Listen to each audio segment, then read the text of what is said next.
పర్యటన ఆయన చేస్తున్నారు. ముఖ్యంగా దేవాలయాలని కూడా సందర్శించుకో ఏమో గెలిచానని చెప్పి ఆయన మొక్కులు మొక్కున్నారేమో, అందుకని తిరుగుతున్నారేమో. ఏదైనప్పటికీ కూడా రాజకీయ నాయకులు ఏం చేసినా అది రాజకీయమే అవుతుంది కాబట్టి, రాజకీయ చర్చే సాగుతుంది కాబట్టి ఈ ప్రస్తావన మనం తేవాల్సిన పరిస్థితి వచ్చింది. ఇక చంద్రబాబు నాయుడు గారు విజన్ మారుతుందా? భారాలు లేకుండా అభివృద్ధి మీదే దృష్టి సారిస్తానంటున్నారు. ఇది ఒక మంచి మాట నిజంగా సాధ్యమైతే. మున్సిపల్ కొమ్ములాట్లు, ఈ కొమ్ములాట్లకి ఎవరికి ఎఫెక్ట్ అయింది? టీడీపీ శ్రేణులపై దౌర్జన్యం చేసేటట ఆయన అభినయ రెడ్డి, ఆయన మీద కేసు నమోదయ్యింది తిరుపతి పోలీస్ స్టేషన్లో. నిన్నేమో వాళ్ళందరినీ ముసుగులు వేసేసారు, కిడ్నాపులు చేస్తారు, తెలుగుదేశం పార్టీ వాళ్ళు కూటమి వాళ్ళు అన్యాయం చేసేస్తున్నారు, అక్రమాలు చేసేస్తారు. మరొక కీలకమైన అంశం ఏంటంటే పీకేతో చిన్నబాబు భేటీ. పీకే అంటే పవన్ కళ్యాణ్ గారు కాదు, ప్రశాంత్ కిషోర్ గారితో. మరి ఢిల్లీలో ప్రశాంత్ కిషోర్ గారితో చిన్నబాబు భేటీ అసలు ఆంతర్యం ఏంటి? ఇది మరొక వైపు చర్చ సాగుతున్న నేపథ్యం. ఇవే ఇష్యూస్పై ఈనాడు ప్రైమ్ డిబేట్ కొనసాగిద్దాం. మనతో పాటుగా చర్చలో పాల్గొంటున్నారు చెవులు కృష్ణాంజనేయులు గారు, సీనియర్ జర్నలిస్ట్, రాజకీయ విశ్లేషకులు, మనతో పాటుగా లైవ్లోకి అందుబాటులోకి వచ్చారు. అలాగే కీర్తన గారు, జనసేన అధికార ప్రతినిధి కూడా మనతో పాటుగా లైవ్లో జాయిన్ అయ్యారు. గాయత్రి గారు, టీడీపీ అధికార ప్రతినిధి కూడా మనతో పాటుగా లైవ్లోకి అందుబాటులోకి వచ్చారు. మరి కాసేపట్లో శేఖర్ రెడ్డి గారు, వైసీపీ అధికార ప్రతినిధి కూడా మనతో పాటుగా లైవ్లోకి అందుబాటులో రానున్నారు. ముందుగా కృష్ణాంజనేయులు గారు, సార్ మీ వాయిస్ మ్యూట్లో ఉన్న ఒకసారి చెక్ చేయండి. వర్మ గారు నమస్తే, ప్యానెల్ మెంబర్స్ అందరికీ నమస్కారం. రైట్, కృష్ణాంజనేయులు గారు, అసలు ఊహించని పరిణామం. జగన్మోహన్ రెడ్డి గారు ఓకే పండగ వెళ్ళిన తర్వాత వస్తారు, ప్రజల్లో తిరుగుతారు, ఏదో యాత్రలు చేస్తారనుకున్నారు. ఆయన అవన్నీ ఎలా చేస్తారో తర్వాత అంశం, కానీ 30 ఏళ్ళు నేనే పాలిస్తాను, ఎవ్వరు వెంట్రుకు కూడా పీకలేరు అని చెప్పి సవాల్ విసురుతున్నాడు. ఏంటి ఆయన కాన్ఫిడెన్స్? ఇప్పుడు ఒక సామెత ఉంటుందండి, నేను లెగిస్తే మనిషిని కాదు అనేటువంటి సామెత అందరికి తెలుసు కదా. అలాంటి సామెత ఈయన మాటలను బట్టి, జగన్మోహన్ రెడ్డి మాటలను బట్టి మనం అర్థం చేసుకోవచ్చు. ఒకటి ఏంటి అంటే, ఎన్నికలకు ముందు 2024 ఎన్నికలకు ముందు 19లో గెలిచిన తర్వాత చాలా సందర్భాల్లో జగన్మోహన్ రెడ్డి రానున్న 25 ఏళ్ళు 30 ఏళ్ళు మనమే, అదే మొన్న ఎన్నికల సమయంలో 151 నుంచి మనం 175 ఎందుకు రాకూడదు, మొత్తం మనకే ఎందుకు రాకూడదు, కుప్ప ఎందుకు గెలవకూడదు, పిఠాపురం ఎందుకు గెలవకూడదు, మంగళగిరి ఎందుకు గెలవకూడదు, ఇవన్నీ కూడా బహిరంగ సభలో మాట్లాడాడు కదా. ఎవరు ఆయన గెలవటానికి ఎవరన్నా వద్దన్నారా? గెలవచ్చుగా. ఇప్పుడు ఎందుకు ఇవన్నీ మాట్లాడుతున్నాడు ఇంత ఘోరమైనటువంటి ఓటమి తర్వాత? 151 నుంచి మధ్యలో 5/11 మిగిలి, ఇది ఘోరమైనటువంటి ఓటమే. బహుశా ఒక 30 ఏళ్ల రాజకీయ జీవితం జగన్మోహన్ రెడ్డికి ఉంటే ఇంత ఘోరమైనటువంటి ఓటమి భవిష్యత్తులో అయితే మాత్రం ఇంత ఘోరమైన ఓటమి చూసేటువంటి అవకాశం లేదు. కానీ ఇంత ఘోరమైనటువంటి ఓటమి తర్వాత ఎందుకు ఇలా మాట్లాడుతున్నాడు? వాళ్ళ కార్యకర్తలతో మాట్లాడాడు. కారణం ఏంది అని అంటే, వాళ్ళ కార్యకర్తలను రెచ్చగొట్టడం. కార్యకర్తలు ఈయన రెచ్చగొడితే వాళ్ళు రెచ్చిపోయి పనిచేస్తారా లేదని చూడాలి. ఎందుకంటే ఫీల్డ్లో పనిచేయాల్సినటువంటి వాళ్ళు, సమస్యలను ఎదుర్కోవాల్సినటువంటి వాళ్ళు, ఆ సమస్యలను ఫేస్ చేయాల్సినటువంటి వాళ్ళు. కేసులు, దాడులు, ఇవన్నిటిని కూడా ఫేస్ చేయాల్సింది ఎవరు? కార్యకర్తలు. జగన్మోహన్ రెడ్డి ఏం చేస్తాడు? వస్తాడు, 2 రోజులు 3 రోజులు ఇక్కడ మీటింగులు చెబుతాడు, వాళ్ళు రెచ్చగొడతాడు, బెంగళూరుకి వెళ్ళిపోతాడు. ఎందుకు వెళ్తున్నాడు బెంగళూరుకి? ఇంతకుముందు తాడేపల్లి ఆయన ఇంట్లోనే ఉండేవాడు కదా, ఇప్పుడు బెంగళూరుకి ఎందుకు పోతున్నాడు? ఎందుకయ్యా అంటే భయపడే వెళ్తున్నాడు. దానికి ఇంకే వేరేదేమి. ఒకవేళ ఇప్పుడు శేఖర్ రెడ్డి గారు ఇంకొకటి ఏదన్నా సూత్రీకరణ చెప్పమని ఒకవేళ ఇప్పుడు ఆయన అడుగుతాడు శేఖర్ రెడ్డి గారు, ఆ రోజున చంద్రబాబు నాయుడు, నారా లోకేష్ ఎందుకు వెళ్ళారు హైదరాబాదు, పవన్ కళ్యాణ్ ఎందుకు వెళ్ళాడు అని అంటే, ఆ రోజున కూడా చంద్రబాబు నాయుడు, నారా లోకేష్ కూడా 3 రోజులు 4 రోజులు ఉన్నారు, మాక్సిమం 3 రోజులు మళ్ళీ హైదరాబాద్ లో. ఎందుకయ్యా అంటే ఇక్కడ కేసులు పెట్టడమో, దాడులు చేయటమో, దాడులు చేసేటువంటి పరిస్థితి ఆ రోజు ఉంది కాబట్టి వాళ్ళు కూడా అలాగే రక్షణ కోసం వెళ్ళిపోయారు. ఈ రోజున జగన్మోహన్ రెడ్డి కూడా అలాగనే రక్షణ కోసం వెళ్ళిపోతున్నటువంటి పరిస్థితి. ఆయనకేమో రక్షణ కావాలి, ఆయన మాత్రం బెంగళూరు వెళ్తాడు. వాళ్ళ కార్యకర్తలు మాత్రం ఇప్పుడు తెలుగుదేశము, జనసేన, వాళ్ళ కూటమికి సంబంధించినటువంటి వాళ్ళతో, పోలీసులతో వాళ్ళ దెబ్బలాడి కొట్లాడి ఇవన్నీ చేయాలట. ఏమంటాడు? నేను కార్యకర్తలను పట్టించుకుంటాను, నేను ప్రభుత్వం ఉన్నప్పుడు పట్టించుకోలేదు అని చెప్తున్నాడు. అంటే కార్యకర్తలను పట్టించుకోలేదంటే మీరు ఒక అంశాన్ని గమనించండి. 2012లో వైఎస్ఆర్ కాంగ్రెస్ పార్టీ ప్రారంభించారు. అప్పటి నుంచి కార్యకర్తలు 2014 ఎన్నికలకు పనిచేశారు, 2019 ఎన్నికల వరకు పనిచేశారు అంటే అప్పటికి 7 ఏళ్ళు పనిచేశారు అధికారంలోకి రావడానికి. అధికారానికి తీసుకురావడానికి కారణం అయితే మాత్రం ఆంధ్రప్రదేశ్ ప్రజలు ఓట్లేసినా కార్యకర్తలు అయితే ముఖ్యమే కదా. 7 ఏళ్ళు పనిచేసిన తర్వాత అధికారం వచ్చింది కదా. ఇప్పుడు జగన్మోహన్ రెడ్డి చెప్పిన ప్రకారంగా ఏంటి అని అంటే ఆ 5 ఏళ్లలో అధికారంలో ఉన్న 5 ఏళ్లలో కార్యకర్తలను వశపడించాడు. అదే ఆయన చెప్పినటువంటిది. ఈయన ప్రజలకు ఏం చేశారు, వ్యవహారం ఏందనేది ప్రజలు తీర్పిచ్చారు, దాని గురించి మాట్లాడుకోనక్కర్లేదు. కార్యకర్తను విస్మరించాడు అంటే 7 ఏళ్ళేమో అధికారంలో లేనప్పుడు, 5 ఏళ్ళేమో అధికారంలో ఉన్నప్పుడు. 12 ఏళ్ళు నువ్వు కార్యకర్తలను పట్టించుకోకపోతే వాడి జీవితం ఏమైపోవాలంటే వాడి ఒక 12 ఏళ్ళు పట్టించుకోలేదని ఇప్పుడు మళ్ళీ 5 ఏళ్ళు నీకు అధికారం లేదు, నువ్వేం చేసేది కూడా లేదు. వాడు తన్నులు తింటమే, కార్యకర్తలు కేసులు పెట్టించుకోవటమే, ఇవన్నీ చేయటమే. మళ్ళీ 5 ఏళ్ళు అంటే 17 ఏళ్ళు. ఒక జీవిత కాలం అంటే 33 ఏళ్ళు మన జీవిత కాలం కింద లెక్కేస్తారు, 3 దశాబ్దాలు. అరే సగం జీవితం పోయిందే దీంట్లో. ఇంకా నువ్వేం చెప్పి మాయ చేసేటువంటి పనిని ఏం చేస్తావు నాకు అర్థం కాదు. ఓకే, నేను ఒకటి చెబుతాను, జగన్మోహన్ రెడ్డి ఒక్కడే కాదండి, ఎవరైనా సరే నాయకులు అందరూ కూడా, చంద్రబాబు నాయుడు కూడా అధికారంలోకి రాబోయే ముందు, మొన్న 2024 ఎన్నికల ముందు నేను అధికారంలో ఉన్నప్పుడు కార్యకర్తలను విస్మరించాను, ఈవెన్ మేము అధికారంలోకి వస్తే కార్యకర్తలకు జాగ్రత్తలు చేస్తా అని చెప్పాడు.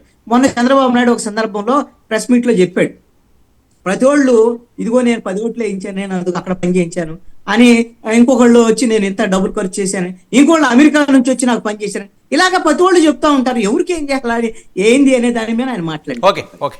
ఒకటి అర్థం చేసుకోవాలండి, ఏ నాయకుడైనా సరే, పవన్ కళ్యాణ్ అయినా, చంద్రబాబు నాయుడు అయినా, లోకేష్ అయినా, జగన్మోహన్ రెడ్డి అయినా సరే, కార్యకర్తలను బలిపశువులను చేసి వాళ్ళు అధికారాన్ని ఎలగబెట్టడం తప్ప కార్యకర్తలకు వీళ్ళు చేసేది ఏమీ లేదు అనేటువంటి విషయాన్ని కార్యకర్తలు తెలుసుకోలేకపోతే వాళ్ళ జీవితం వాళ్ళ ఇబ్బందులకు గురయ్యేటువంటి దానికి అవకాశం ఉంటుంది. అది కేసులు కావచ్చు, దాడులు కావచ్చు, ప్రాణాలకు తెగించి వీళ్ళ కోసం ఎందుకు పోరాటం చేయాలంటే, ఎవరైనా వీళ్ళ కుటుంబాలకు సంబంధించినటువంటి వాళ్ళ మీద ఎక్కడైనా సరే వీళ్ళు వచ్చి కార్యకర్తలు పనిచేస్తారా? ఏ కుటుంబాలకు సంబంధించినటువంటి నాయకులు కార్యకర్తలను బలి చేసి వీళ్ళని మాత్రం అందరం ఎక్కించడానికి వీళ్ళందరూ కావాలి.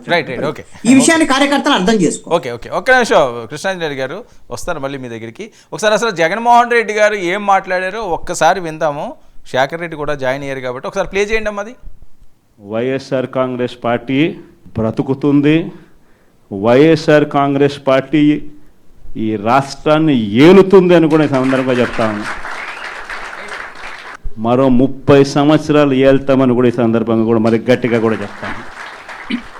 కాబట్టి ఎవ్వరూ కూడా వైఎస్ఆర్ కాంగ్రెస్ పార్టీకి సంబంధించిన ఏ కార్యకర్త వెంటికి కూడా పీకలేడు అని చెప్పి కూడా ఈ సందర్భంగా చెప్తాను. ఇది ప్రతి ఒక్కరూ గుర్తుపెట్టుకోండి, ఒక్కటే గుర్తుపెట్టుకోండి. ఈసారి జగనన్న 2.0 కొంచెం వేరుగా కూడా ఉంటుంది. ఈసారి జగనన్న 2.0 కార్యకర్త కోసం ఎలా పనిచేస్తుందో కూడా చూపిస్తుంది. ఇది మాత్రం నేను ఖచ్చితంగా చెప్తా ఉన్నా. ఎందుకనంటే జగనన్న 1.0లో బహుశా కార్యకర్తలకు నేను అంత గొప్పగా బహుశా చేయలేకపోయి ఉండొచ్చేమో. ప్రతి పథకము, ప్రతి విషయంలోనూ కూడా మొట్టమొదటిగా ప్రజలే గుర్తుకొచ్చారు. ప్రజలకు మంచి చేయడం కోసమే నా టైం కేటాయించా, నా తాపత్రయపడ్డా, ప్రతి విషయంలోనూ దానికోసమే అడుగులు వేశా. కానీ జగనన్న 2.0కి వచ్చేసరికి మాత్రం చంద్రబాబు నాయుడు కార్యకర్తలకు పెడతా ఉన్న ఇబ్బందులు చూసా, కార్యకర్తలు పడతా ఉన్న అవస్థలు చూసా, కార్యకర్తలు పడతా ఉన్న బాధను గమనించా. వీళ్ళ కోసం గట్టిగా మీ జగనన్న ఉంటాడని సందర్భంగా గట్టిగా చెప్తాను. రైట్. గాయత్రి గారు ఎందుకు నవ్వుతున్నారు, ఎందుకు తల పట్టుకుంటున్నారు, ఆ ఎక్స్ప్రెషన్స్ దేనికోసం? గట్టిగా చెబుతున్నారు, ఎవ్వరూ ఏం చేయలేరట. 30 ఏళ్ళు ఉంటాము, ఈసారి చూసుకుందరు కానీ నా దెబ్బ అంటున్నారు. ఆయన సిద్ధంగా ఉన్నారా? ఏంటండి ఇప్పుడు ఎంతసేపు చెప్పారు తెలియదు కానీ ఈ స్టాండప్ కామెడీ నేను ఎలా మిస్ అయ్యాను అని చెప్పి ఆలోచించుకుంటున్నాను అంతే. నాకు గుర్తుంది ఎలక్షన్స్ ముందు కూడా ఇట్లా అన్నాడు ఆయన, ఎంట్రికి కూడా పేకలేరు, అన్ని టీవీ ఛానల్స్ కలిసి వచ్చినా, అన్ని పార్టీలు కలిసి వచ్చినా అని. ఇప్పుడు అందరూ చూసారు రిజల్ట్ ఏమైందో. సో మళ్ళీ ఇంకో షో సెటప్ చేసి it's too early I think. ఇందాక సార్ చెప్పారు ఏమని, ఎవరైనా కార్యకర్తలను వాడుకోవడానికే మాట్లాడుతున్నాడు అని చెప్పి. అందరికీ క్లియర్ కట్ గా ఐడియా ఉంది. మరి ఇప్పుడు కూడా మరి ఏ గొర్రెలు లాంటి వాళ్ళు ఎవరైనా నమ్మితే మరి ఇంకా వాళ్ళకన్నా, ఇందాక ఆయన మాట్లాడుతున్నారు కదా, నేను గత 5 ఏళ్ళు ప్రజల కోసం ఆలోచిస్తా, నేను కార్యకర్తల్ని అంటే పట్టించుకోలేదు అని చెప్పి. మరి ఏ ప్రజల కోసం ఆలోచించారో, మరి ఏ ప్రజలు ఓటేస్తే 11 సీట్లు వచ్చినాయో నాకైతే అర్థం కావట్లా. దానికి నవ్వు వచ్చింది అంతే. ఇంత విచ్చలవిడిగా అబద్ధాలు చెప్పచ్చా, ఇంత బహిరంగంగా, ఇంత చీ కొట్టించుకో, నాకు ఇట్స్ టూ ఎర్లీ. పోనీ అట్లీస్ట్ ఒక 2 ఏళ్ళు గడిచాక ఎంతో కొంత ఇప్పుడు ఏ ప్రభుత్వం ఉన్నా సరే మీకు తెలిసి వ్యతిరేకత ఎంతో కొంత వచ్చింది, ఎంతో కొంత పర్సెంటేజ్ వచ్చింది కాబట్టి అప్పుడు వచ్చి ఏదైనా సమస్య మీద పోరాడతా మాట్లాడితే అదొక అర్థం ఉంది. ఈ రోజు నా కార్యకర్తలకు ఇబ్బంది వస్తుంది, నేను ఆ ఇంటికి కూడా పీకలేరని చెప్పి మరి ఆ సొల్లు కబుర్లు ఏంటో మాకు అర్థం కావట్లేదు. ఎవ్వరు పీకాల్సిన అవసరం లేదండి, అసలు ఎవరికి అవసరం కూడా లేదు. వాళ్ళ కార్యకర్తలు వాళ్ళని వదిలేసి వెళ్ళిపోతున్నారు, పట్టించుకోలేదని. ఈ రోజు కదా, ఎలక్షన్స్ ముందు కూడా వాళ్ళ కార్యకర్తలు, వాళ్ళ కార్పొరేటర్లు, లేకపోతే వాళ్ళ పంచాయతీ స్థాయిలో ఉన్న సర్పంచ్లు వీళ్ళందరూ వెళ్ళిపోయారు కాబట్టి ఈ రోజు ఆ పార్టీ అంత ఖాళీ అయిపోయింది, ఆ స్టేట్ కి వచ్చింది.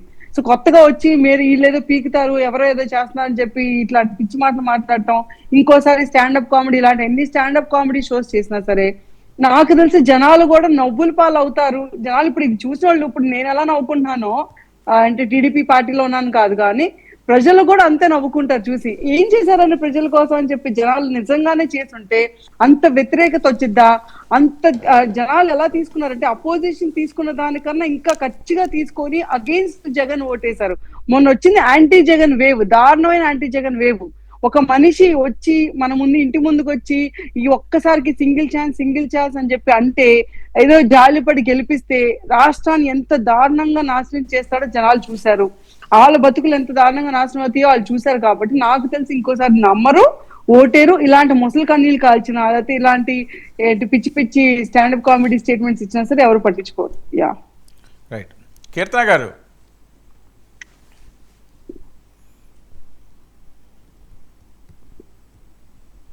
వర్మ గారు, కీర్తన గారు వినిపిస్తుందా? వినపడుతుందండి, చెప్పండి. జగన్మోహన్ రెడ్డి గారు 2.0 స్టార్ట్ అవుతుంది, జనాల్లోకి వస్తున్నారట, ఫుల్ కాన్ఫిడెన్స్ ఇచ్చారు. 30 ఏళ్ళు మీరు తట్టుకోనే పరిస్థితి ఉండదు. ఒకవేళ మీరు తట్టుకుందామని ఏవైనా వేరే అంశాల్లో కానీ మాట్లాడినా, ఎంటర్ అయినా దాన్ని అసలు ఆయన కేడి చేయడట. ఏం పీకలేరు, నేను అండగా ఉంటాను, ఈసారి చూసుకుందాం అని చెప్పి కాన్ఫిడెన్స్ ఇస్తున్నారు. ఏంటి జగన్మోహన్ రెడ్డి గారి కాన్ఫిడెన్స్ 8 నెలల్లోని అంత దారుణాలు చేస్తున్నారా మీరు?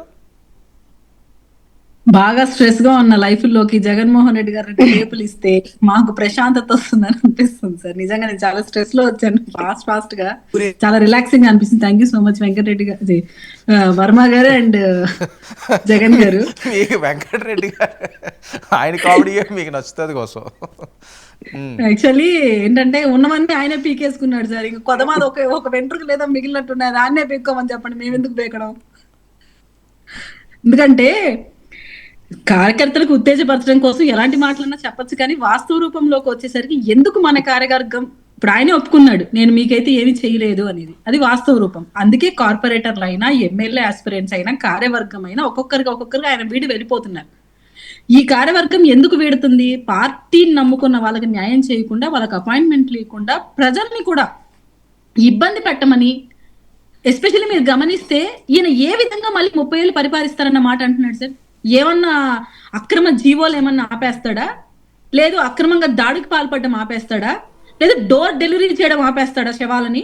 ఇంకా ఎక్కువగా వస్తున్నాడు, డిఫరెంట్ వేలో వస్తాడు. డైరెక్ట్ టిప్పరొచ్చి గుర్తేస్తుందేమో అలాంటి వాళ్ళందరినీ.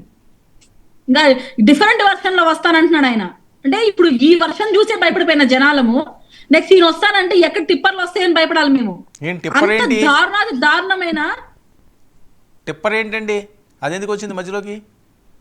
మామూలుగా అంటున్నారు సార్, ఎవరైనా మీరు ఏదైనా కాన్స్టిట్యున్సీకి వెళ్ళాలంటే జాగ్రత్త అమ్మా, ఇప్పుడు ఇంత గట్టిగా మాట్లాడుతున్నారు, వాళ్ళ ప్రభుత్వం మళ్ళీ వస్తే టిప్పర్లే వస్తాయి మీ పైకి అని అంటున్నారు. అంటే అంత భయం, ఇప్పుడు కూడా భయం పెడుతున్నారు మనుషులకి. మళ్ళీ వాళ్ళ ప్రభుత్వం గనక వస్తే ఇప్పుడు మాట్లాడిన కూటమిలో ఉన్న ప్రతి ఒక్కరికి చెల్లిస్తాం మేము మూల్యము. ఈరోజు మా కార్పొరేటర్లను లాక్కుంటున్నారు మీరు, మేమైతే చేతులెత్తి మొక్కుంటున్నాం సార్. మాకైతే ఎవ్వరు కొత్త వాళ్ళని తీసుకొని కొత్తగా రాజకీయాలు చేయాలనుకోవట్లేదు సార్. ఉన్న వాళ్ళని పదిలంగా పెట్టుకొని వాళ్ళ ద్వారానే ప్రజలకు మంచి రాజకీయం చేయాలనుకుంటున్నాం. వాళ్ళు ఆ ఒత్తిడిని తట్టుకోలేక ఆ ప్రభుత్వంలో పడిన ఇబ్బందులకు గురయ్యి మన పార్టీలకు మగ్గు చూపించి కూటమిలో చేరాలనుకుంటున్నారు. కానీ వీళ్ళేం చేస్తున్నారంటే వాళ్ళని మానసికంగా ఇబ్బంది పెట్టడం. మీరు ఆ పార్టీలోకి వెళ్తే మళ్ళీ మేము అధికారంలో, ఇప్పుడు అంటున్నాడు డిఫరెంట్ వర్షన్ తో వస్తా అంట. అంటే ఎంత భయం వేస్తుంది. మీరు ఎస్పీలను సైతం, పొలిటికల్ క్యాడర్ పర్సన్ అందరినీ బెదిరిస్తున్నాడు ఆయన. సో డిఫరెంట్ గా వస్తానంటే ఈసారి ఏం చేయబోతాడు, ఎలాంటి ఎఫెక్ట్ చూపించబోతాడని భయం వేస్తుంది. గత ప్రభుత్వంలో ఒక్క అవకాశం ఇచ్చినందుకు సార్, ఒకే ఒక్క అవకాశం, పోలీసులు సైతం భయపడిపోయేలాగా, వ్యవస్థలు నిర్వీర్యమయ్యేలాగా, పొలిటీషియన్స్ బయటకు రాకుండా, సామాన్య ప్రజలు గొంతెక్కితే పిచ్చోళం చేసేలాగా ఇంకా కొంతమంది అయితే దళిత పక్షపాతి అని చెప్పుకుంటూ వాళ్ళ శవాలను డోర్ తెలియజేసేలాగా అలాంటి ప్రభుత్వాన్ని కని చూపించావు నువ్వు అందరికి. మళ్ళీ ఇప్పుడు ఈసారి నువ్వేమంటున్నావు డిఫరెంట్ వర్షన్ తో వస్తానంటే ఇంతకన్నా దారుణంగా ఉండబోతోంది sir situation. So Jaganmohan Reddy గారు భ్రమలోంచి బయటకు రావాలి. మీ కార్యకర్తలకు మీ ధైర్యం నింపాలని ప్రయత్నిస్తున్నారు, ఒక్కొక్కరుగా వెళ్ళిపోతున్నారు. I accept that. కానీ ఇది కాదు పద్ధతి. జస్ట్ 8 months ఆఫ్ పీరియడ్ మాత్రమే అయ్యింది, ఇంకా చాలా ఉంది. మీరు ఇంకా కుటుంబ పెద్దలు పనితీరుని ప్రజలు వ్యతిరేకించిన రోజు మీరు ఈ స్టేట్మెంట్స్ ఇవ్వాలి. ఇప్పుడే మీరు ఈ స్టేట్మెంట్ ఇస్తే ప్రజలు ఏమనుకుంటారు మీ గురించి? ఏం నేర్పించారనుకుంటున్నారు సార్? గత వారం రోజులుగా మీరు గమనిస్తే తిరుపతిలో కావచ్చు, ఇతర ప్లేసెస్ లో ఎలక్షన్ జరుగుతుంటే సాక్షాత్తు వైసీపీ వాళ్ళే సరెండర్ అయిపోతున్నారు సార్. మాకు వద్దా పార్టీ అని చెప్పి కుటుంబ పెద్దల దగ్గరకు వచ్చి మమ్మల్ని మీరు రక్షించండి, మేము మేము మేము మీకు అనుకూలంగా పనిచేస్తాం ఇంకా మీట ప్రజలకు అంటున్నారు. కాదు కీర్తన గారు, కాదు ఆయన కాన్ఫిడెన్స్ ఏంటి అసలు? అంత కాన్ఫిడెంట్గా ఎలా మాట్లాడగలుగుతున్నారు? అంటే మీరు ఏమైనా పాలన సరిగ్గా పాలించలేకపోతున్నారా? మీరు ఇచ్చిన హామీలు నెరవేర్చుకోలేదనా? లేకపోతే నిన్న ఏవో మున్సిపల్ దానికి సంబంధించి ఏవో అన్యాయాలు చేశారు, అక్రమాలు చేశారు, కిడ్నాపులు? అవును, ఏంటి మీ తిరుపతిలోని కిడ్నాపులు చేశారంట? నెక్స్ట్ ఈ భూమన కరుణాకర్ రెడ్డి గారు అభినయ్ రెడ్డి మీద అక్రమంగా కేసులు పెట్టారట అలిపిరి పోలీసులు, నిజమా? ఫస్ట్ థింగ్ క్యాడర్ కి ధైర్యం చెప్పడం కోసం ఆయన ఆ స్టేట్మెంట్లు పాస్ చేస్తున్నాడు, అంతకు మించి ఇంకేం లేదు. ఎందుకంటే అందరు నీరు గారి వెళ్ళిపోతున్నారు ఇతర పార్టీలోకి, కొంచెం ధైర్యం నింపే ప్రయత్నం చేస్తే అది ఓవర్ డోస్ అయిపోతుంది. ఫస్ట్ జగన్మోహన్ రెడ్డి గారికి మనం చెప్పే విషయం. దెన్ సెకండ్ థింగ్ ఏంటంటే కిడ్నాపులు చేస్తే చేయందుకు పైకి లేపారండి. మేము మద్దతు ఇస్తున్నాం కూటమికని. ఇప్పుడు నన్ను మీరు కిడ్నాప్ చేశారనుకుందాం వైసీపీ పెద్దలు, నేను అక్కడ దాకా వెళ్ళినా కూడా నేను కూటమికి ఓటయ్యను. అక్కడ దాకా వెళ్ళినా కూటమికి నేను ఓటయ్యాను. కూటమికి ఓటేసి అక్కడ మీరు ప్రకటించి విజయాన్ని, దాని తర్వాత మీరు వచ్చి మళ్ళీ అభినయ్ గారి దగ్గర వెక్కి ఏడిస్తే ఆయన మీకు అంతం చేస్తారని ఎట్లా అనుకుంటారు సార్? ఎట్లా నమ్ముతారు అభినయ్ రెడ్డి గారు మిమ్మల్ని? మీరు కూటమికి ఓటేసేసారు, కూటమికి మద్దతు ఇచ్చారు, మళ్ళీ తిరిగి మీరు అక్కడికి వచ్చి ఎందుకు అలాంటి మాట్లాడుతున్నారు? అండ్ ఇంకో థింగ్, జనసేన పార్టీనో టీడీపీనో కూటమి పెద్దలో వాళ్ళని బెదిరించారని వాళ్ళు ఎక్కడ అనట్లేదు, మాకు ఎవరో తెలియదని మాట్లాడుతున్నారు. మీరు ఆ వర్షం ఈ దృశ్యాలన్నీ చూసి చలించిపోయిన జగన్మోహన్ రెడ్డి గారికి తాడో పేడో తేల్చుకోవడానికి వస్తున్నారు అనుకోవచ్చా? వాళ్ళ ప్రభుత్వంలో లాగా మేమేమన్నా పేపర్లు చించేసామా? నామినేషన్ పేపర్లు ఏమన్నా వాళ్ళ ప్రభుత్వంలో లాగా మేమేమన్నా కిడ్నాపులు చేసి భార్య బిడ్డల్ని బెదిరించామా? వాళ్ళ ప్రభుత్వంలో లాగా మేమేమన్నా ట్రిప్పర్లతో మనుషుల మీదకి దూసుకొని పోయామా? లేదా వాళ్ళ ప్రభుత్వం లాగా మేమేమైనా డోర్ డెలివరీలు చేసి ఆడబిడ్డల ఉసుర్లు పోసుకున్నామా? ఏం చేసాం అబ్బా అసలు? మా మీదనే ఇంకా డిపార్ట్మెంట్ వాళ్ళు ఎక్కువ సీరియస్ అయ్యారు నిన్న. ఏంటి సార్ మీరు మాకు వ్యతిరేకంగా పనిచేస్తున్నారు, కూటమి పెద్దలుగా ఉంటూ మేము నిస్వార్థంగా నిలబడ్డాం సార్ బయట అంటే కూడా ఒప్పుకోలేదు మమ్మల్ని. గెట్ లాస్ట్ అంటున్నారు మమ్మల్ని. అంత నిస్వార్థంగా పనిచేస్తున్నారు ప్రభుత్వం. ఈరోజు పోలీస్ డిపార్ట్మెంట్ అంత కరెక్ట్ గా ఉంది. అదే సార్ నేను ఓపెన్ ఛాలెంజ్ చేస్తాను శేఖర్ రెడ్డి గారికి. గత ప్రభుత్వంలో ఎవరమైనా మేము హౌస్ అరెస్ట్ కాకుండా నామినేషన్ పేపర్ ఎత్తుకొని మేము పోగలిగినామా? కనీసం వీళ్ళు మా ప్రభుత్వంలో మేము నిజంగా అంత అన్యాయంగా ఉనింటే నిన్న ఏదైతే మా తిరుపతిలో మున్సిపల్ ఎలక్షన్ జరుగుతున్నప్పుడు డిప్యూటీ మేయర్ ఎలక్షన్ జరుగుతుంటే సాక్షాత్ పోలీస్ డిపార్ట్మెంట్ వీళ్ళ కన్సర్న్లోనే ఉంది. అంటే వాళ్ళకుంది, భయపడాల్సిన అవసరం లేదు. డిపార్ట్మెంట్ మొత్తం అక్కడ ఇద్దరి కోసం పనిచేస్తుంది, మీడియా మొత్తం అందుబాటులో ఉంది. సరే కాదు కీర్తన గారు, వాళ్ళు అడిగేది చాలా మంది దగ్గర వస్తున్న చర్చ ఏంటంటే మీకు ఇప్పుడు అంత అర్జెంటుగా అది ఆ మున్సిపల్ కార్పొరేషనో లేకపోతే ఆ మున్సిపాలిటీలో కావాలా? మీకు ఇంకొక సంవత్సరం ఆగితే మీరే ఎన్నికల్లో గెలవచ్చు కదా. గతంలో వాళ్ళు ఏం చేశారో ఇప్పుడు మీరు అదే చేస్తున్నారని కదా వస్తున్న వార్తలు. ఇప్పుడు అంత అవసరమే ఉంది. డిప్యూటీ మేయర్ గా అభినయ్ గారు ఉన్నారు, ఆయన ఎలక్షన్ కి ముందు రాజీనామా చేశారు, ఎమ్మెల్యేగా కంటెస్ట్ చేశారు. ఆ ప్లేస్ భర్తీ చేయాల్సిన ఆవశ్యకత మాకుంది, భర్తీ చేస్తున్నాము. తప్పే ఉంది అక్కడ. దాంట్లో అతి ఉత్సాహం ప్రదర్శించి మీరెందుకు ముందుకు వచ్చి సంకలు గుద్దుకుంటూ మీరు అక్కడ ఇది చేయాలి? మేమేమన్నా ఉన్నది లాక్కున్నావా? ఖాళీగా ఉన్న ప్లేస్ ని భర్తీ చేయబోయాం. మాలో ఒక కార్పొరేటర్ ఉన్నాడు, ఆయన అక్కడ ఫిల్ చేయాలనుకుంటున్నాం. తప్పే ఉంది? మాకు మద్దతు ఉంది, మేము మాకు ఓటేశారు, 20 ఓట్లతో మేము గెలిచాం. మీకు మద్దతు ఉంటే మీకు ఎందుకు ఓటేయలేదు? అండ్ సెకండ్ థింగ్, అభినయ్ గారి మీద కేసు అంట. మీరు పూర్తిగా స్టడీ చేయండి సార్. ఆ కేసుకి కూటమికి సంబంధం లేదు, అది డిపార్ట్మెంట్ పెట్టిన కేసు. అలిపిరి పోలీస్ స్టేషన్కి వెళ్ళి రుబాబ్ చేశాడు ఆయన. ఆ వీడియోలన్నీ హల్చల్ అవుతున్నాయి, మీరు చూడొచ్చు. రాజేష్ అనే పర్టికులర్ వ్యక్తిని మీరు ఎందుకు అరెస్ట్ చేశారు, మీ దగ్గర ఎందుకు పెట్టుకోన్నారు అన్నాడు. కానీ దానికి డిపార్ట్మెంట్ చెప్పిన రీజన్ ఏంటంటే రాజేష్ అనే వ్యక్తి ఒక రామచంద్ర పుష్కర్ని అనే ఏరియాలో జనాల సమీకరణ చేసి కూటమి పెద్దల పైన అటాక్ చేయడానికి ట్రై చేస్తున్నాడు, మాకు ఇన్ఫర్మేషన్ వచ్చింది, దట్స్ వై మేము గమనించాము అని చెప్పారు. అప్పటికే మీరు సదరు సీఏల పైన ఎస్సీల పైన దుర్భాషలు ఆడుతూ ఆ వీడియోలోనే బయట వచ్చాయి అభినయ్ గారు మాట్లాడినవి. ఓకే, ఏంటి అక్కడ తప్పులేం లేవు కదా, పక్కాగా లీగల్ గా పోతున్నాం మేము కనుక కూటమి పెద్దలు వైసీపీ లాగా ప్రవర్తిస్తే అసలు నామినేషన్ వేసింది, నామినేషన్ వేయకూడదు అసలు, ఎలక్షన్ లో పార్టిసిపేట్ చేయకూడదు. ఓకే కీర్తన గారు ఉండండి, ఆయన సమాధానం చెప్పాలి కదా మీ ఇద్దరికి. శేఖర్ రెడ్డి గారు ఏంటి 2.0 కథా కమామిష్ ఏంటి, దాని పూర్తి వివరాలు ఏంటి, ఫ్యూచర్ ఏంటి, ఎలా ఉండబోతుంది, ఏం చేయబోతున్నారు? 30 సంవత్సరాలు అంటున్నారు మళ్ళీ. సార్ నాకు ఒకటి అర్థం కావట్లేదు సార్. ముందుగా వర్మ గారు మీకు, అలాగే ప్రత్యేకంగా మా కృష్ణాంజనేయులకి అండ్ గాయత్రి గారికి, కీర్తన గారికి, 99 టీవీ అందరికీ కూడా గుడ్ ఈవినింగ్ అండి. సార్ ఈ రోజు మీటింగ్ లో నేను కూడా ఉన్నాను సార్, జగన్ గారు ఈ రోజు మీటింగ్ తాడేపల్లి. ఓకే, అందుకని మరింత ఉత్సాహంగా ఉన్నారు మీరు ఇంత ముందు మీద. ఆగు తల్లి, ఆగండమ్మా, ఆగండి కొద్దిసేపు. ఎందుకు అంత భయం ఎందుకు? నేను మాట్లాడడానికి రాగానే మీరు అంత అడ్డుపడతారు. 8 నెలలకే మాకు గుర్తు వినాలంటే భయపడుతున్నారా? 8 నెలలకి మాట్లాడివ్వండి. ఒకటి సార్ నాకు అర్థం కాలేదు. మా కార్యకర్తలకి మా పార్టీ నాయకుడు భరోసా ఇస్తే వీళ్ళకేంటి సార్ నొప్పి? నమ్మాల్సింది వీళ్ళ మా పార్టీ కార్యకర్తల? మా పార్టీ కార్యకర్తలు నమ్మారు. ఎన్నికల్లో రేపు రప్ప రప్ప రప్ప రప్ప రప్ప ఓట్లు గుర్తిస్తారు. ఎందుకు తొందర ఎందుకు? ఆగాలి కదా కొద్దిసేపు.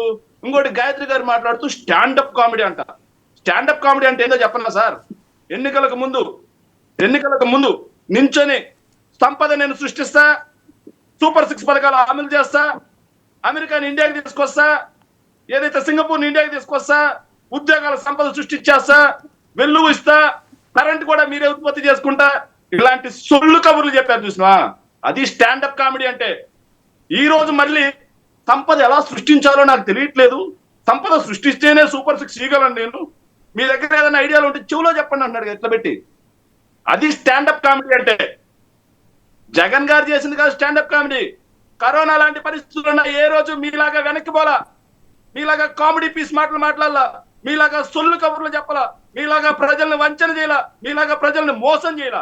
చెప్పిన హామీలు తూచా తప్పకుండా డేట్ పెట్టి మరీ సంక్షేమ క్యాలెండర్ ఇచ్చాడు. చెప్పినట్టుగా 2 లక్షల పైగా ప్రభుత్వ ఉద్యోగాలు ఇచ్చాడు. డిఎస్సి డిసెంబర్ కి పూర్తన్నారు. ఈ రోజుకి నోటిఫికేషన్ కే దిక్కులేదు. మీరు మాట్లాడితే ఎట్టా స్టాండప్ కామెడీల గురించి? కామెడీ అంటే చంద్రబాబు నాయుడు గారు అంటే కామెడీ అని ఈరోజు రాష్ట్ర ప్రజలు నవ్వుకుంటున్నారు. సిగ్గుపడాల్సింది పోయి ఎన్నికలకు ముందు మనం ఏం చెప్పాంరా? ఇంటింటికి తిరిగి ఏం చెప్పాం? వీధికి తిరిగి ఏం చెప్పాం? IVRS కాల్స్ చేసి ఏం చెప్పాం? ఈ రోజు ఏం చెప్తున్నాం? మనం చెప్పిన దానికి ఈ రోజు మనం చేసేదానికి పొంతన ఉందా లేదా అని ఆలోచన చేయకుండా సిగ్గుపడాల్సింది పోయి ఇంకోటి ఇది చూసి 2 ఎర్లీ అంట. భలే మాట్లాడారండి, 2 ఎర్లీ అంట. ఇంకో విషయం అర్థం కావట్లే వీళ్ళకి. ఇంకా జగన్ గారు ప్రభుత్వం మీద పోరాటానికి రాలా. ఇంకా మా కార్యకర్తల్లో ఉత్తేజం నింపుకోవడానికి, మా కార్యకర్తలకు భరోసా ఇవ్వడానికి వస్తేనే వాళ్ళకి తడిసిపోతున్నాయి. ఇక జగన్ గారు పోరాటానికి దిగితే, ప్రజా పోరాటానికి దిగితే ఏమవుతుంది అనేది నెక్స్ట్ భవిష్యత్తు నిర్ణయిస్తుంది సార్. ఇంకోటి ఏం పీకుతారని కూడా మాట్లాడింది సార్ ఆవిడ, పాపం గాయత్రి గారు. ఏం పీకాలండి? ఏం నేను మాట్లాడలేదన్నది జగన్మోహన్ రెడ్డి అన్న మాటని గుర్తు చేశాను. ఒక్క నిమిషం. జగన్మోహన్ రెడ్డి గారు ఎలక్షన్స్ కి ముందు సిద్ధ సభలో నా ఎంట్రుకు కూడా పేగలేరు, మీడియా ఛానల్స్ కలిసి వచ్చా అని చెప్పాను.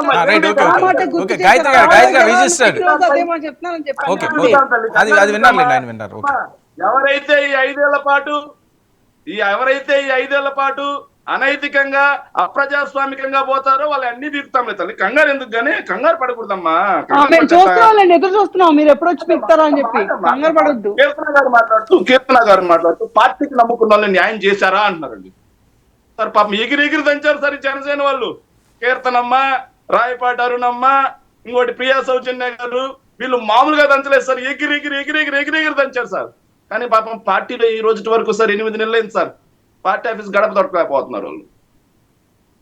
వీళ్ళకి ముందు వాళ్ళ అధినాయకుడిని వాళ్ళ చేత న్యాయం చేయించుకొని తర్వాత మా గురించి మాట్లాడమన్నారు సార్. పాపం టీవీ కార్యక్రమాల్లో, చర్చా కార్యక్రమాల్లో ఎగిరి దంచారు. వాళ్ళకి ఎవరికి పదవులు లేవు.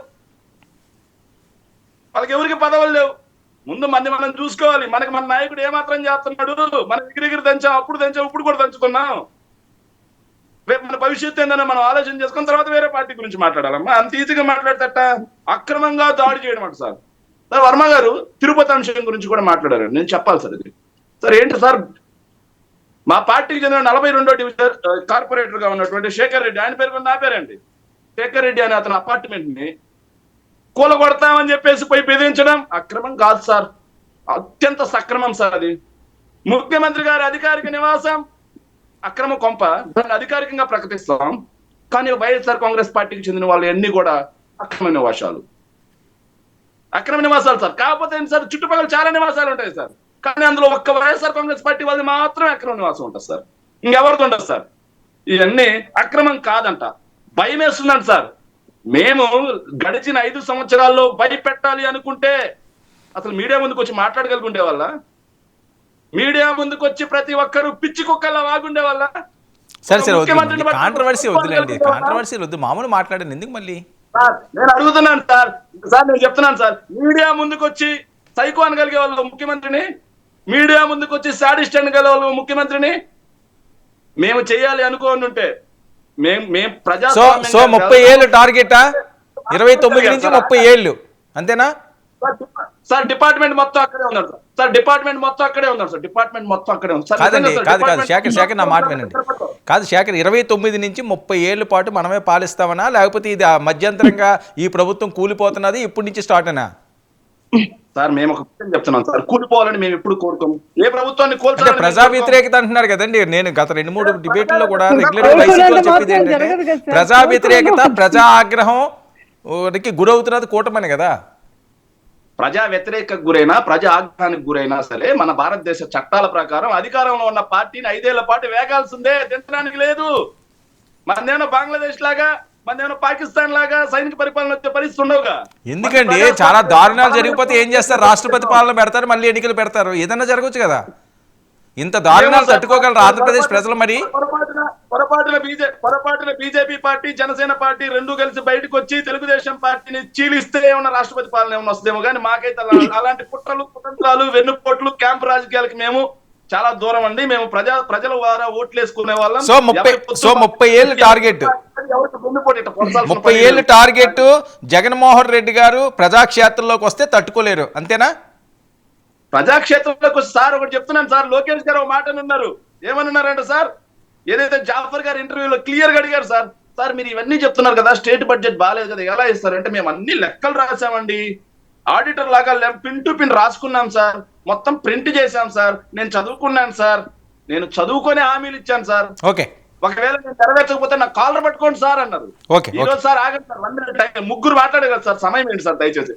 సార్ ఈ రోజు అమ్మఒడి కోసం 85 లక్షల మంది పిల్లలు కాలు పట్టుకోవడానికి సిద్ధంగా ఉన్నారు, 50 లక్షల మంది రైతులు, ఏదైతే 30 లక్షల మంది నిరుద్యోగులు, అదేవిధంగా 1,40 లక్షల మంది మహిళలు ఇట్లా కాలర్ పట్టుకోవడానికి సిద్ధంగా ఉన్నాడు. గాయత్రి గారు దయచేసి మీ లొకేషన్ చెప్పండి, కాలర్ లేని శక్తి తీసుకుందరమని చెప్పి.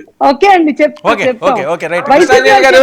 కృష్ణాంజలి గారు ప్రజా పోరాటానికి ఇప్పుడు ప్రశ్న, జగన్మోహన్ రెడ్డి గారు తిరుపతి అంశం కూడా తిరుపతి అంశం గురించి నేను మాట్లాడాలి సార్. కీర్తన గారు చెప్పాలి, సమాధానం చెప్పాలి. చెప్పండి సార్, తిరుపతిలో సార్ పాపం మా కార్పొరేటర్లు అందరూ బస్సులో వెళ్తుంటే మా ఎంపీ గారి సాక్షిగా మా కార్పొరేటర్లు పోతా ఉంటే దాడి చేసినప్పుడు పోలీసులు అక్కడ లేరు సార్. పాపం 144 సెక్షన్ లేదు సార్, 32 యాక్ట్ లేదు సార్, కానీ తెలుగుదేశం పార్టీలో వచ్చి దాని మీద దాడి చేస్తారు సార్, విపరీతమైన దాడులు చేస్తారు సార్. పోలీస్ వ్యవస్థ మొత్తం అక్కడే ఉంది సార్, లేదని చెప్పట్లేదు సార్, డిపార్ట్మెంట్ మొత్తం అక్కడే ఉంది. కీర్తన గారు చెప్పింది వాస్తవమే, కానీ డిపార్ట్మెంట్ సాక్షిగా వైఎస్ఆర్ కాంగ్రెస్ పార్టీ వాళ్ళ మీద దాడి చేసిన రౌడీలు ఎవరు, దాడి చేసిన జనసేన గుండాలు ఎవరు, దాడి చేయించిన ఏదైతే ఎమ్మెల్యే గారి కొడుకు ఎవరు, తమ జనసేన పార్టీ ఎమ్మెల్యే గారి అబ్బాయి మదన్ గారు కాదా తల్లి?